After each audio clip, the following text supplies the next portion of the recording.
Welcome back, guys. So more updates on Rattling about our team. Even though right now it's not exactly the best time to be a Nigerian Super Eagles fan. The fans are angry. Everybody's angry on Twitter. A few days ago, it was even trending.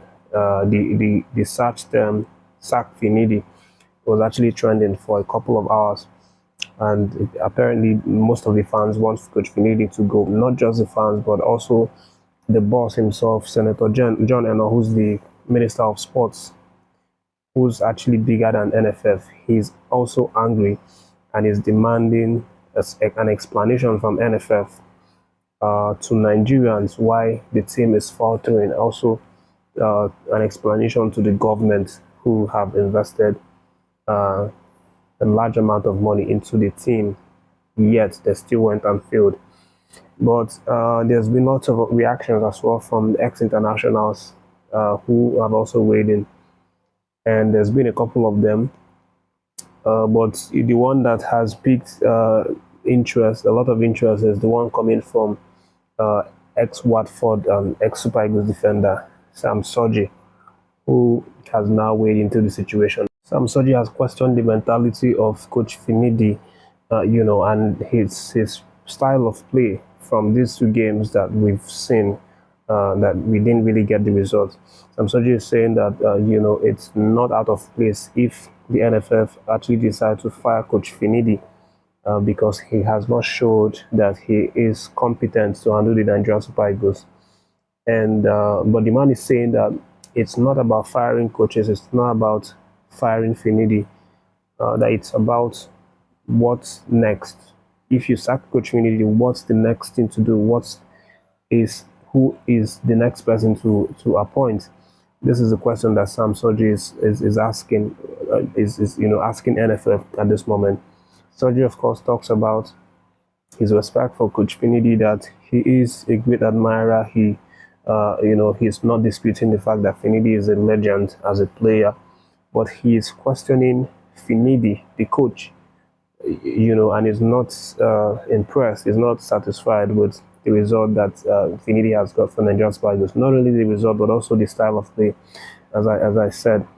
So he wants Nigerian Super Eagles, NFF in particular, to act really quickly, as he has now won that, from the look of things, things are not about to change. Things are not about to get better because, the way that the boys played, it it didn't show like a team that will improve, in the next coming game, and it might make sense to actually let Finidi go if NFF wants to resuscitate their chances, or the Spigos' chances of actually qualifying in the World Cup, in 2026. So of course for NFF, they are still trying to run around to get a formal paperwork to submit to the ministry, that's to Mr. Senator as to why they played, how they played, the Super Eagles played what they played, because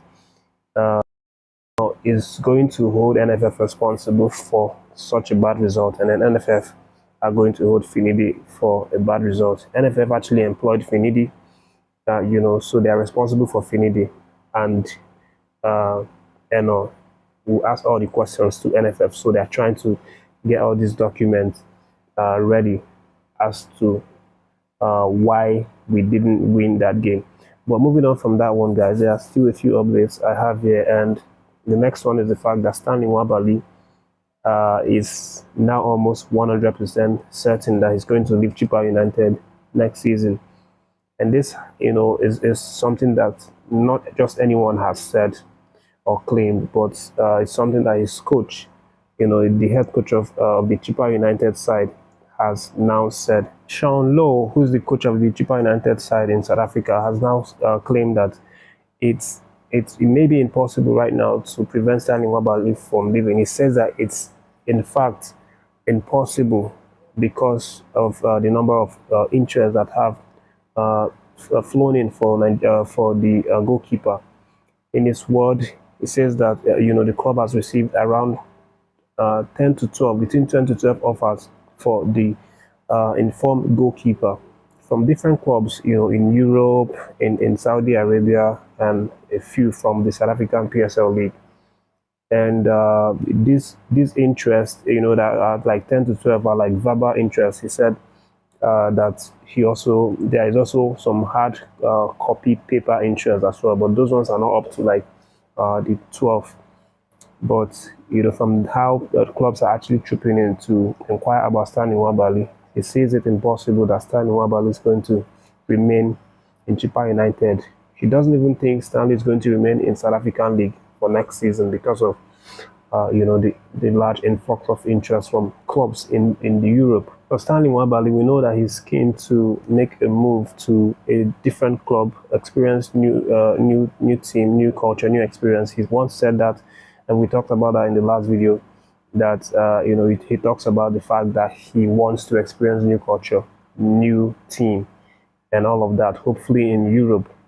So this is something that he's going to obviously relish, and we'll see how that turns out in the next couple of weeks.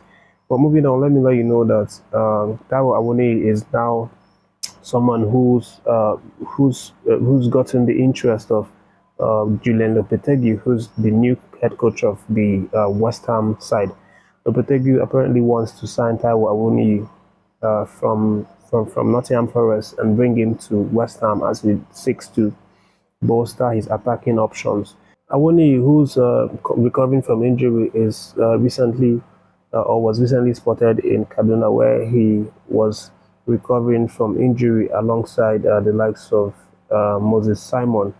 Who they in fact even went to Moses Simon's academy. That's the Simobi Academy, where they did a little bit of training, and then recovery process with the academy boys. But of course, we're going to see how this one develops in the coming weeks. The man is definitely a proven striker. Last season, he was limited to game time because of the injury issues. He just played 20 Premier League games and scored 6 goals. The previous season, he had a better statistics, netting 10 goals in 27 appearances. Of course, this is some of the stats that Lopetegui saw that makes him want to add the man to the Hamas list. But for the last gist, guys, let me let you know that Victor Osimhen is also in the updates, and this time apparently it feels like Napoli may be tempted to keep Victor Osimhen because no club has apparently met his transfer fee. You recall that Napoli put around 120 to 130 million euros on Osimhen's head. That any club that wants to buy him should be ready to break that transfer record. But no club has apparently met that record. The likes of Chelsea, not very keen on him because of the fact that they need to offload Lukaku and then balance their books as well, before they can get that one done. PSG haven't really showed any interest. They've not submitted any official request. Arsenal cannot pay that exact money. They are bidding for less, and Napoli are refusing to sell.